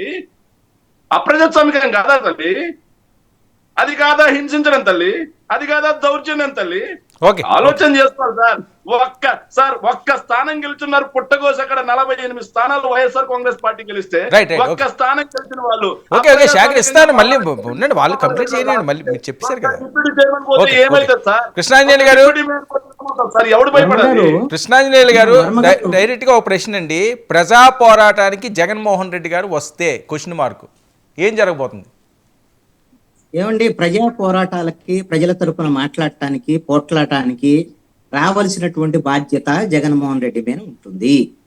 ఒక ప్రతిపక్ష పార్టీగా ఆంధ్రప్రదేశ్లో ఉన్నటువంటి పార్టీల్లో 3 పార్టీలు అధికారంలో ఉన్నాయి: తెలుగుదేశం, జనసేన, బీజేపీ. ప్రతిపక్షంలో ఉన్న పార్టీ వైఎస్ఆర్ కాంగ్రెస్ పార్టీ. 40% మంది ఓట్లు వేశారు వాళ్ళకి. ఎవరిది బాధ్యత? ఆయనదే. ఖచ్చితంగా రావాలి, మాట్లాడాలి. ఈ ప్రభుత్వం ఎవరైతే ఈ 3 పార్టీలు ఎన్నికల సమయంలో ఏం హామీలు ఇచ్చారో ఆ హామీలు ఏమి ఇంప్లిమెంట్ చేయలేదు, అదే విధంగా ప్రజల మీద ఏ విధంగా భారాలు వేస్తున్నారు, ప్రజల సమస్యలు ఏమున్నాయి, అవన్నిటినీ అడ్రస్ చేయాల్సినటువంటి బాధ్యత జగన్మోహన్ రెడ్డి మీద ఉంటది. అదే దానికేమి ముహూర్తాలు అవసరం లేదండి. 6 నెలలు 7 నెలలు లేకపోతే సంవత్సరాలు ఇవేమి అవసరం లేదు. వాళ్ళు ఇస్తాన్న తర్వాత ఎప్పుడు ఇస్తారు ఏంటి అని అడగటమే వాళ్ళ బాధ్యత. ఇప్పుడు 6 నెలలు అయిపోయింది. సూపర్ 6 లో ఒకటంటే ఒకటే ఇంప్లిమెంట్ చేశారు, మిగతా అసలు ఇంప్లిమెంట్ చేయలేరు, అసలు వీళ్ళ కాదని వైసీపీ అంటుంది. జనం అయితే ఇంకా అలా అనుకోవటం లేదు. ఇంకొక సంవత్సరం పాటు, మొత్తం ఒక సంవత్సరం పాటు చూస్తారు. చూసి ఏమేమి ఇంప్లిమెంట్ చేయగలరు ఏంటి అనేటువంటి దాని మీద చూస్తారు. సంవత్సరం అయినా ఇంప్లిమెంట్ కాలేదనుకోండి, ఇప్పుడున్న అసంతృప్తి కాస్త వ్యతిరేకతగా మారేదానికి అవకాశం ఉంటుంది. రేపు మే అయిపోయి బళ్ళు తెరవగానే 1 ఏడాది అయితే అమ్మఒడి పోయింది కదా, సరే 1 ఏడాది పోయింది, సంపద సృష్టిస్తా అన్నారు, ఇస్తా అన్నారు, ఇయ్యలేదు. ఓకే, ఒక్కదారికైతే భరిస్తారు. ఎందుకంటే ప్రతి సంవత్సరం స్కూల్కి వెళ్ళే పిల్లగాడు లేకపోతే పిల్లలో ఎవరో ఉంటే వాళ్ళకి 15,000 వస్తాయి అనుకుంటే వాళ్ళకి రాకపోతే ఖచ్చితంగా బాధ ఉంటుంది. 1 సంవత్సరం భరిస్తారు. నెక్స్ట్ ఇయర్ రాలేదనుకోండి, ఇక ఆ తల్లి తండ్రి ఖచ్చితంగా జగన్మోహన్ రెడ్డి బయటకు వచ్చినా లేకపోతే సిపిఐలు బయటకు వచ్చినా ఎవరు బయటకు వచ్చినా వాళ్ళ తరపున మా తరపున మాట్లాడే వాళ్ళు వచ్చారు అనుకుంటారు. అలాగని వీళ్ళేం ఉద్యమాలు చేయరండి జనం. ఎందుకంటే జనం యాటిట్యూడ్ మారిపోయింది. జనము రోడ్డు మీదకు రావటాలు, ధర్నాలు చేయటాలు, ఉద్యమాలు చేయటాలు ఇవేం చేయరు, అన్ని గమనిస్తూ ఉంటారు. చివరికి వచ్చేసరికల్లా ఇవన్నీ కౌంట్ చేస్తారు. పాజిటివ్ ఓట్ ఏంది, negative, positive points, negative points ఒక్కొక్కటే కౌంట్ అవుతాయి. ఆ మార్కులన్నీ చివరికి వచ్చేసరికల్లా ఓటేసేస్తారు.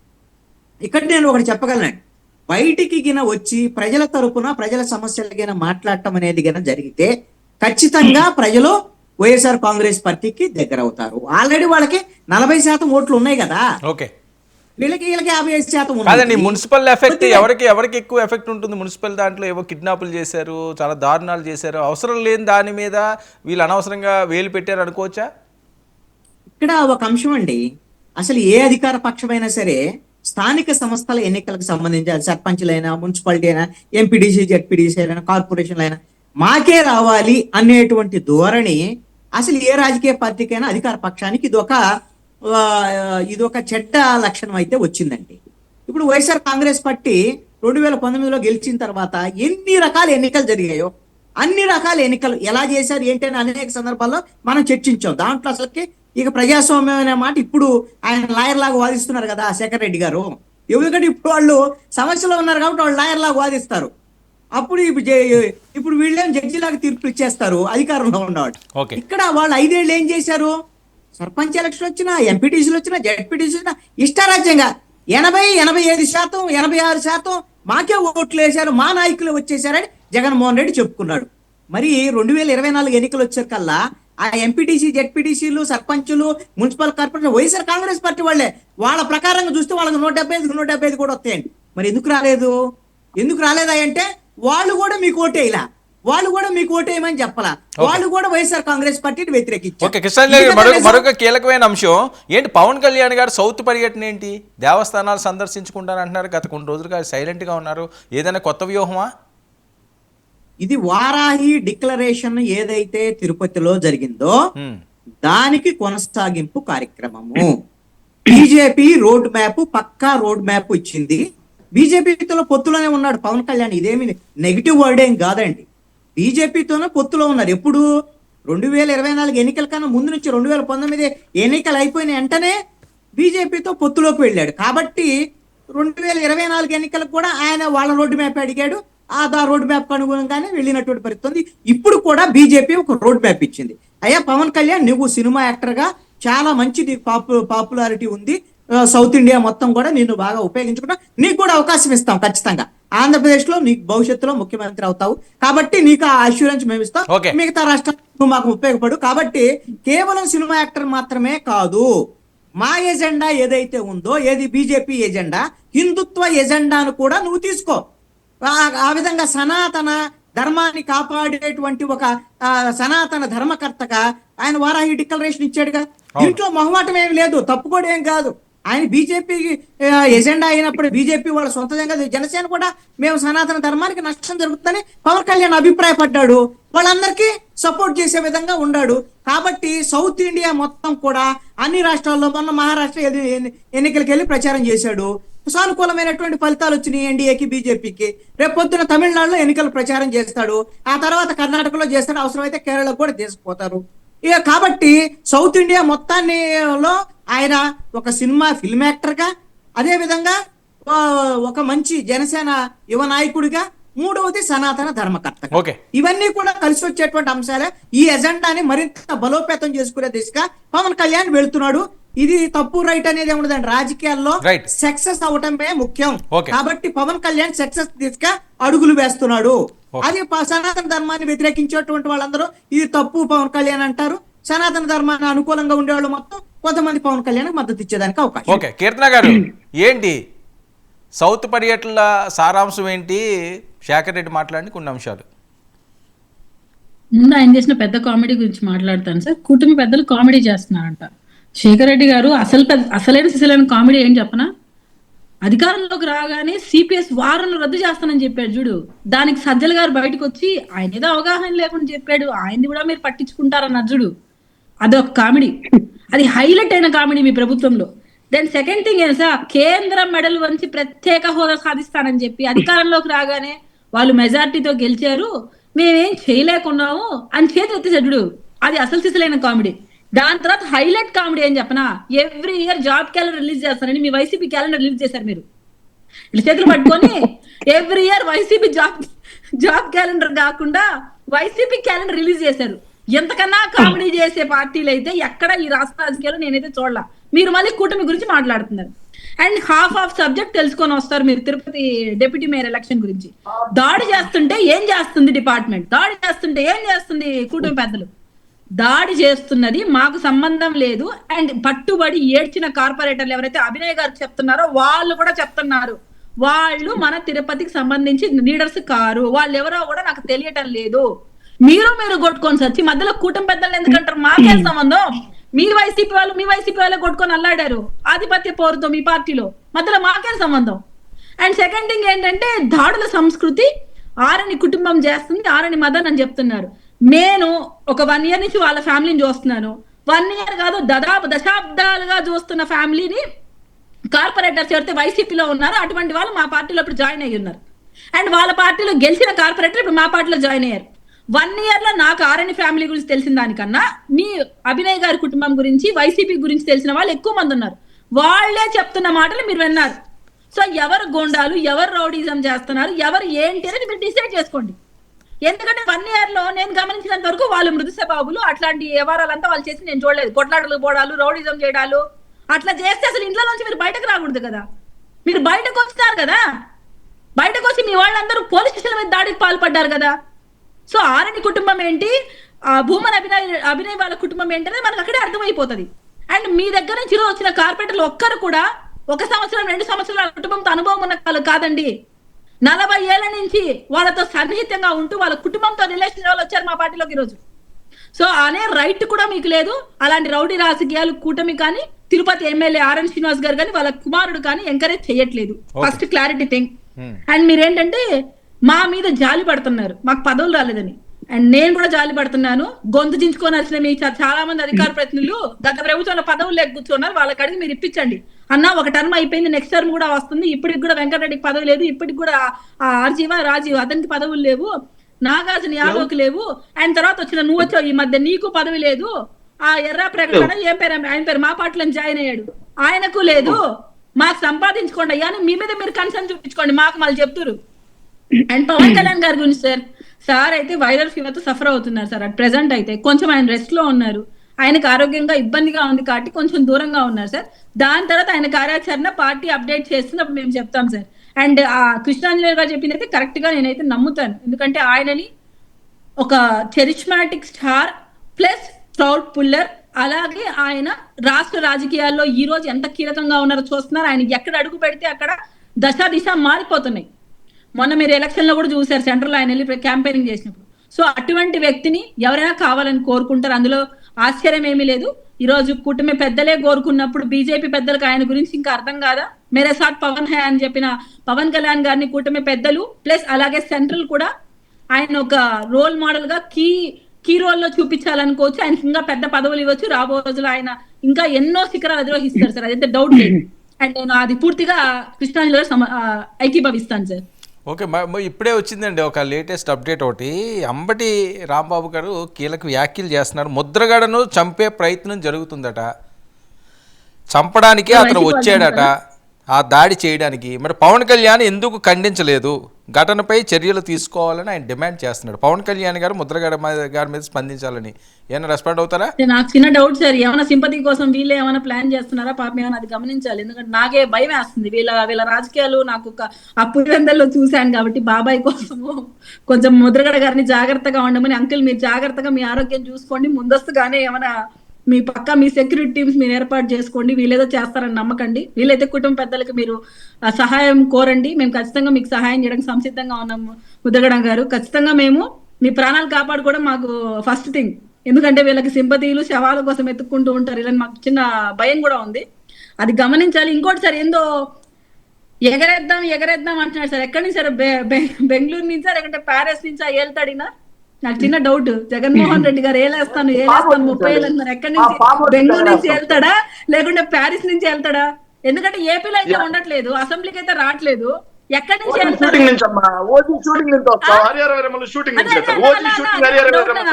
బెంగళూరు నుంచి ఏమైనా వెళ్తాడా లేకుంటే ప్యారిస్ నుంచి వెళ్తాడా?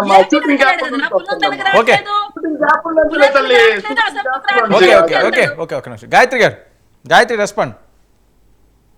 వర్మ గారు ఇందాక శేఖర్ రెడ్డి గారు మాట్లాడతా ఏంటో మాట్లాడినారేంటి, కామెడీ షో అంటే ఇది సూపర్ 6 ఇవ్వలేకపోయారు అని చెప్పి. అంటే ఈయన మర్చిపోయినట్టున్నారు కరోనా టైంలో లేకపోతే ఇంకేదో టైంలో మా జగనన్న నిలబడ్డాడు అని చెప్పి.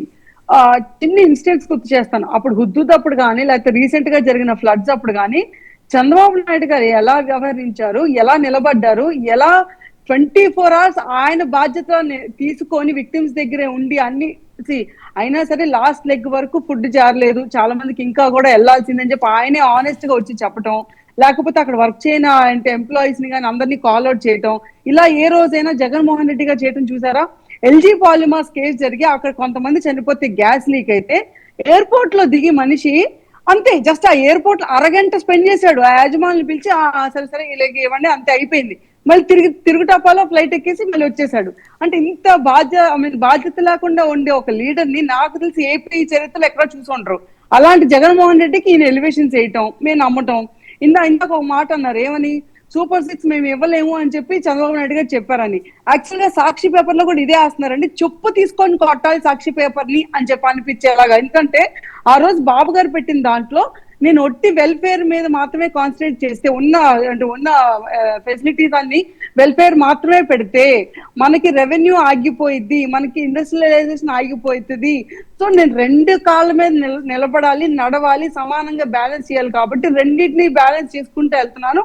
నేను ఎక్కడెక్కడ ఇంకా ఉన్న లూప్ హోల్స్ ఇంకెంత నేను రెవెన్యూ క్రియేట్ చేయగలను చూసుకొని నేను నెక్స్ట్ ఇప్పుడు దాకా కొన్ని పథకాలు అమలు చేశాను, నెక్స్ట్ మిగతా పథకాలు కూడా నేను 100% అమలు చేస్తాను. 1-2 నెలలు జాప్యం జరగచ్చు, లేట్ అవ్వచ్చు, కానీ చేస్తాను అని చెప్పి హామీ ఇచ్చారు బాబు గారు. నేను చెయ్యకుండా ఎక్కడికి వెళ్ళను అని చెప్పి ఆ మాటలన్నీ తీసేసి నేను లేదు రాష్ట్ర అప్పుల పాలైంది మీరేనుంటే చెప్పండి అని చెప్పి అంటే దాంట్లో తప్పే ఉందండి.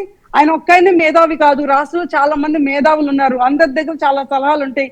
ఈ రాష్ట్రాన్ని ఇంకా ముందుకు నడపడానికి ఏం చెయ్యొద్దు అని చెప్పి ఒక ఇంటరాక్షన్ సెక్షన్ లా పెట్టుకొని ప్రెస్ ని పబ్లిక్ ని అడగటంలో తప్పేంటండి ఒక లీడరు? అంటే మీ జగన్మోహన్ రెడ్డి లాగా వెళ్ళి ప్యాలెస్ లో పడుకోవాలా ఏంటి పబ్జీలు ఆడుకుంటా? 5 ఏళ్ళు కనీసం ప్రజల మొహం కూడా చూడాల, ప్రెస్ మొహం కూడా చూడాల. ఒక ప్రెస్ నోట్ పెడితే కింద పేపర్ పెట్టుకుంటారు, అది కూడా రికార్డెడ్ ప్రెస్ నోట్ పెడతారు. ఇప్పుడు కూడా ఏం మాట్లాడాలో తెలియకుండా ఆయనకి. సో అలాంటి జగన్మోహన్ రెడ్డితో పోలుస్తున్నారు తీసుకొచ్చి మీరు చంద్రబాబు నాయుడు గారిని. ఇందాక ఒక మాట మాట్లాడారు, ఏమని ఏంటి మేము వెళ్ళి బెదిరించాము ఇంకేదో చేసామని. నేను ఛాలెంజ్ చేసి అడుగుతున్నానండి, ఈ గవర్నమెంట్ వచ్చాక ఈ రోజు దాకా ఒక్క వైసీపీ నాయకుడైనా హౌస్ అరెస్ట్ చేశారు అడగండి.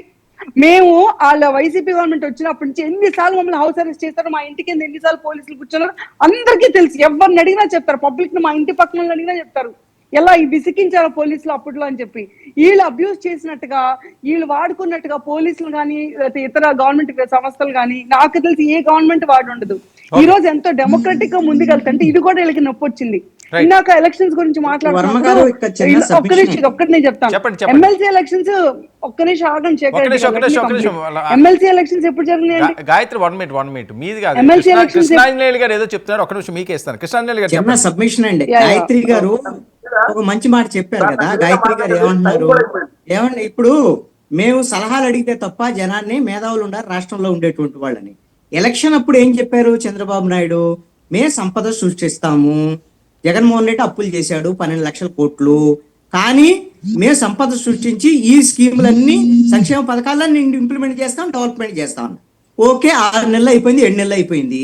ఇప్పుడేమో సంపద సృష్టి సంగతి ఏమైందో తెలియదు, ఇంకొక 6 నెలలకో 7 నెలలకో ఇస్తారేమో. ఓకే, నేనేమంటానంటే మీ సలహా ప్రకారంగానే చంద్రబాబు నాయుడుకి ఒక మాట చెప్పండి గాయత్రి గారు, ఏమంటే ఈ విధంగా సలహాలు సూచనలు కావాలంటే ఆంధ్రప్రదేశ్ లో ఉండేటువంటి అన్ని రాజకీయ పార్టీలతో ఒక అఖిలపక్ష సమావేశం పెట్టమనండి ముఖ్యమంత్రి చంద్రబాబు నాయుడు, అదే విధంగా డిప్యూటీ సీఎం ని సలహా తీసుకోమనండి. 100% పెడతారు. జగన్మోహన్ రెడ్డి అనే వ్యక్తి అసెంబ్లీకి వచ్చి ఏమైనా చెప్పాలి అనుకుంటే, ఆయన కంప్లైంట్ చేయాలనుకుంటే 100% పెడతారు. జగన్మోహన్ రెడ్డి చెప్తేనే మీరు చేస్తారా? ఎందుకంటే ఈ రోజు జగన్మోహన్ రెడ్డి చెబితే చేస్తారా? చంద్రబాబు నాయుడు ఈ పని మీరు జగన్మోహన్ రెడ్డి చెప్తే సలహాలు అడగండి సార్. అఖిలపక్ష సమావేశం కలిపి పెడతారు సార్. అసెంబ్లీలో జరుగుతున్న అప్పుడు discussions we are very much welcoming. మీరు ఆ రోజు చూసుకుంటే జగన్మోహన్ రెడ్డి ఏ రోజు అయితే అసెంబ్లీలోకి వచ్చి ప్రమాణ స్వీకారం చేశారు ఎమ్మెల్యేగా, ఆ రోజు కూడా చాలా గౌరవం ఇచ్చారు. అదే చంద్రబాబు నాయుడు గారు అసెంబ్లీ ఎంత అసభ్యకరంగా ప్రవర్తించారు. వర్మ గారు ప్లీజ్ ఒక్క పాయింట్ చెప్పండి. నేను చెప్తాను, ఎమ్మెల్సీ ఎలక్షన్స్ అప్పుడు అనురాధ గారు గెలిచినప్పుడు కూడా ఈ అప్పుడులో గవర్నమెంట్ లో ఉండి రూలింగ్ లో ఉన్నా సరే వీళ్ళు ఎమ్మెల్యేలు మాకు ఓటు వేశారని చెప్పి అప్పట్లో ఉండవల్లి అనురాధ గారి ఇంటి, ఆ పేరు ఉండవల్లి శ్రీదేవి గారి ఇంటి మీద దాడి చేసి ఆవిడ ఇక్కడి నుంచి హైదరాబాద్ పారిపోయేలా చేసింది ఏ పార్టీ అంటే వైసీపీ పార్టీ కాదా? ఈ రోజు కార్పొరేటర్లు అందరూ అని చెప్పి వాళ్ళు నిర్ణయించుకొని ఉంటారు, కూటమి ప్రభుత్వానికి మేము సపోర్ట్ చేయాలని చెప్పి వాళ్ళు నిర్ణయించుకొని ఉంటారు. వాళ్ళ నిర్ణయాన్ని కూడా కాదు మేము వెళ్ళి తీసుకెళ్తాం, దాచిపెడతాం, మేము బెదిరిస్తాం, మాకు నచ్చేట్టుగా ఓటేయించుకున్నాం అంటే ఎందుకు కుదిరితే? ప్రతిసారి మీ రాజ్యమే అవుతుందా? సార్ అయిపోయింది వాళ్ళది. సిపిఎస్ ఏది మా కీర్తనమ్మ, సిపిఎస్ రద్దు కామెడీ కాదమ్మా, దాన్ని జిపిఎస్ గా మార్చింది జగన్మోహన్ రెడ్డి గారు. కేంద్ర ప్రభుత్వం కూడా దాని మీద వెళ్తుంది. గ్యారంటీ పెన్షన్ స్కీమ్ ఎందుకు రద్దు చేయలేకపోయినావో చెప్పు ఫస్ట్. అవగాహన లేకుండా చెప్పాడని క్రాస్ టాక్ వద్దండి, ఒక నిమిషం వెయిట్ చేయండి. ఇస్తాను మీకు కాస్ట్ ఇస్తాను, ఆయన మాట్లాడిన క్రాస్ టాక్ చేయడం వల్ల టైం వేస్ట్. సార్ సిపిఎస్ ఎందుకు రద్దు చేయలేకపోయాడు చెప్పండి సార్. ఎందుకు అవగాహన లేదో చెప్పండి. ఇచ్చాడు మార్చాను, ఇంకొకటిగా మార్చాను కాదు. సరే ఓకే చెప్పారు కదా, ఉండండి ఆయన ఏం చెప్తారు. నడుస్తా ఉంది. జిపిఎస్ తీసుకొచ్చింది వైఎస్ఆర్ కాంగ్రెస్ పార్టీ, సిపిఎస్ రద్దు చేస్తుంది. తెలియకపోతే అధికారంలో నువ్వు జీపీఎస్ తెస్తే వాళ్ళు ఎందుకు ఒప్పుకోలేదైతే? ఎందుకు చేశారు?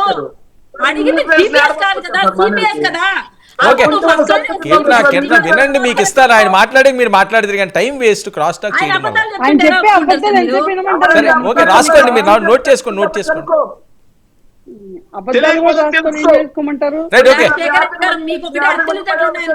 క్లారిటీగా మాట్లాడండి. మీరు ఫస్ట్ జీపీఎస్ అని చెప్పండి. నువ్వు ఫస్ట్ ఎలక్షన్ గెలిచిందని చెప్తున్నావు ఇప్పుడు. వినండి, వెయిట్ అండి, టైం వేస్ట్ చేయకండి. మీరు మాట్లాడినప్పుడు ఆయన మాట్లాడలేదు కదా, ఒక నిమిషం ఇస్తారు మీకు, మీరు మళ్ళీ ఇస్తారన్నారు, రాసుకోండి, మీరు కంక్లూడ్ చేద్దరు కానీ.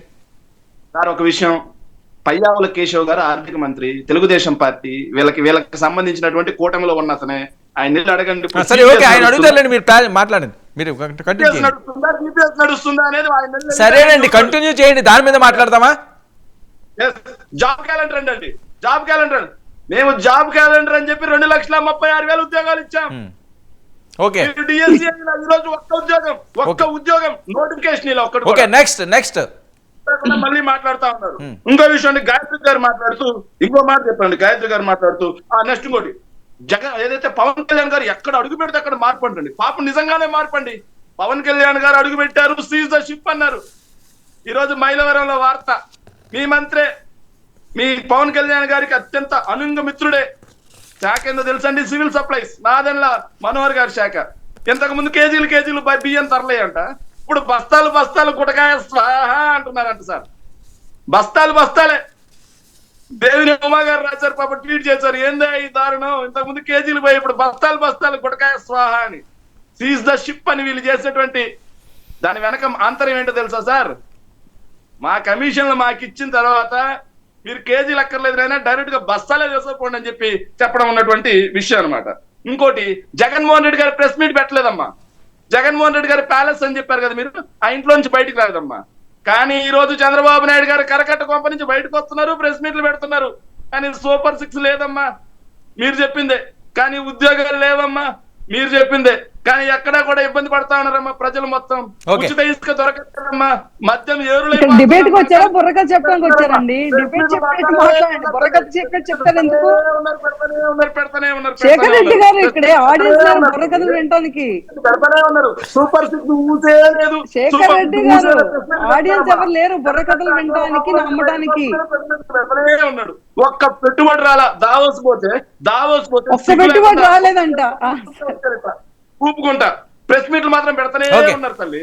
ప్రెస్ మీట్లు మాత్రం పెడతానే ఉన్నారు. ఒకటి ఫైనల్ ఆలోచించాల్సింది, వైఎస్ఆర్ కాంగ్రెస్ పార్టీ అధికారం కోల్పోయింది. నేను కంక్లూడ్ చేస్తాను, అది ప్రజా తీర్పు ఇంకోటి అనేది అప్రస్తుతం. కానీ వైఎస్ఆర్ కాంగ్రెస్ పార్టీ అధికారం కోల్పోయింది, కూటమి అధికారంలోకి వచ్చింది. వీళ్ళు ఇంకా వైఎస్ఆర్ కాంగ్రెస్ పార్టీ మీద విమర్శలు చేసి ఏంటి సార్ వాళ్ళకి ఉపయోగం? ఇంకోటి, మా పార్టీలో చెల్లిపోతున్నారు కదా, మా పార్టీకి ఇంతకు మించి పోయేది ఏమి లేదు తల్లి. ఎంతమంది పోయినా చెప్పేది అదే కదా, మీ పార్టీ చచ్చిన పవన్తో సమానం, మాకేం పని పట్టించుకోవడానికి. గాయత్రి 1 minute అండి ఇస్తాను, ఒక్క నిమిషం కంప్లీట్ చేయండి. 23 మంది ఎమ్మెల్యేలు పోతేనే భయపడలేదు, 5 మంది ఎంపీలు పోతేనే భయపడలేదు, రాజ్యసభ సభ్యులు పోతున్నా భయపడదు. ఎవరు పోయినా ఎవరు ఉన్నా ఓకే, జగన్మోహన్ రెడ్డి గారు అనే ఒక వ్యక్తి నన్నుని పెట్టి ఎమ్మెల్యే గెలిపించగలరు. జగన్మోహన్ రెడ్డి గారు అనే ఒక వ్యక్తి ఇస్త్రీ బండితో అతను పెట్టి ఎమ్మెల్యే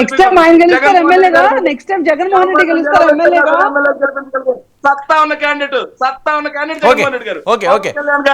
గాయత్రి గారు జగన్మోహన్ రెడ్డి గారు పేరు చెప్తే చాలు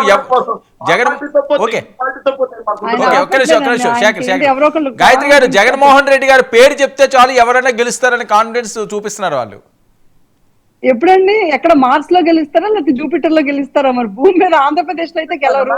ఇంకో రాసి పెట్టుకోండి, అంటే మేమైతే 30 ఏళ్ళు 40 ఏళ్ళు అని చెప్పాం. కానీ ఒక్క నిమిషం ఇప్పుడు బుర్రకథ అధికారులు చెప్పారు, మేము విన్నాము. అరే మీకు ఓపిక లేకపోతే ఎలాగా నాకు అర్థం కాదు. అసలు ఎవరైనా ఒక్కలే నమ్ముతారని ఒక్క నిమిషం. శేఖర్ రెడ్డి గారు ప్రజల కాళ్ళు పట్టుకుని లాగితే శేఖర్ రెడ్డి గారు మీ ఉత్పత్తి మాటలు, మీ ఉత్పత్తి దయచేసి కాలర్ ఉన్న షర్ట్ చేసుకోవద్దని చెప్పి లోకేష్ అన్నకి మనవి చేయవలసిందిగా చేస్తున్నాను. ఏమండి వాట్సాప్ గవర్నెన్స్ అనేది తీసుకొస్తే ఇంకేమండి, వాట్సాప్ డేటా చోరీ చేస్తున్నారని చెప్పి సుల్లు కబులు చెప్పింది వైసీపీ పార్టీనే. మళ్ళీ ఆ తర్వాత కాదు మేమే తీసుకొచ్చాం వాట్సాప్ గవర్నెన్స్ ఇంతకుముందని చెప్పి చెప్పింది వైసీపీ పార్టీ.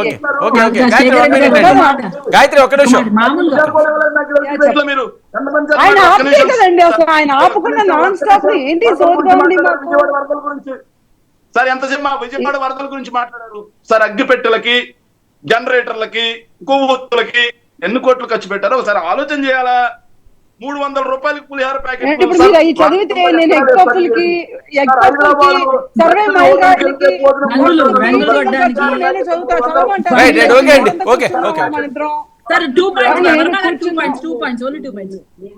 మీ కథ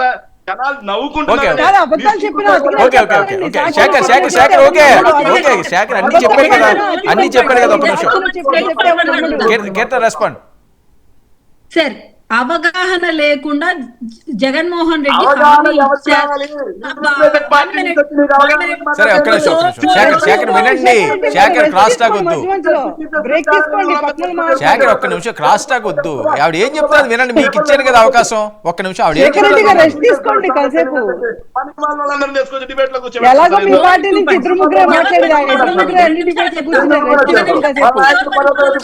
ఒక్క నిమిషం శేఖర్ 1 minute. మ్యూట్ చేసేయండి. వాళ్ళు ఒక్క నిమిషం శేఖర్ గారు, ఒక్క నిమిషం సార్ ఒక్క నిమిషం సార్. అరే ఒక్క నిమిషం అండి, ఒక్క నిమిషం. ఆవిడ ఏదో చెప్తున్నాడు వినండి. ఏంటో నాన్ స్టాప్ రేడియో లాగా మీకు పాజ్ బటన్ లేదు. శేఖర్ ఒక్క నిమిషం, ఆవిడ ఏం చెప్తాడు వినండి. శేఖర్ శేఖర్ శేఖర్ దాని వల్ల ఏమైనా ఉపయోగం ఉందా? పాయింట్ మీద స్టిక్ అని మాట్లాడితే అది అర్థం అవుతుందండి. ఎందుకు అలా కంటిన్యూ గానీ? అరే శేఖర్ ఒక్క నిమిషం, ఆవిడ ఏం చెప్తాది వినండి. మీరు ఒక్కలే మాట్లాడుకోవచ్చు చక్కగా అందరూ ఇంటూ ఉంటారు. ఇక్కడ ఎందుకంటే వచ్చారు ఓన్లీ శేఖర్ గారు రిక్వెస్టింగ్, ఓన్లీ వన్ పాయింట్ అండి.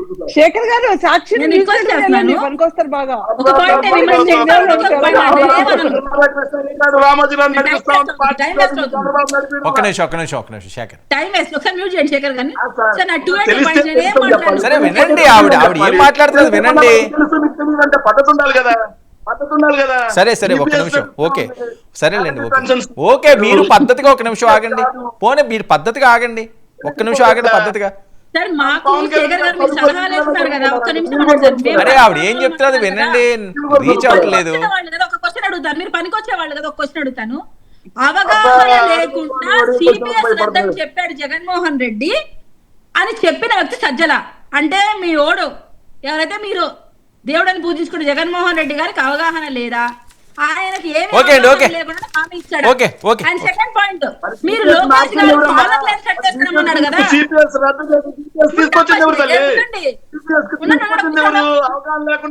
ఒక్క నిమిషం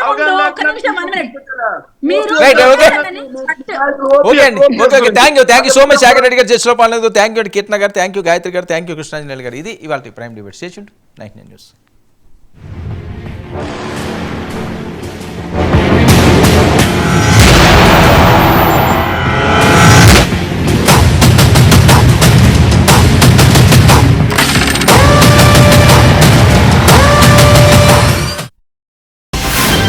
అంబేద్కర్ కోనసీమ జిల్లా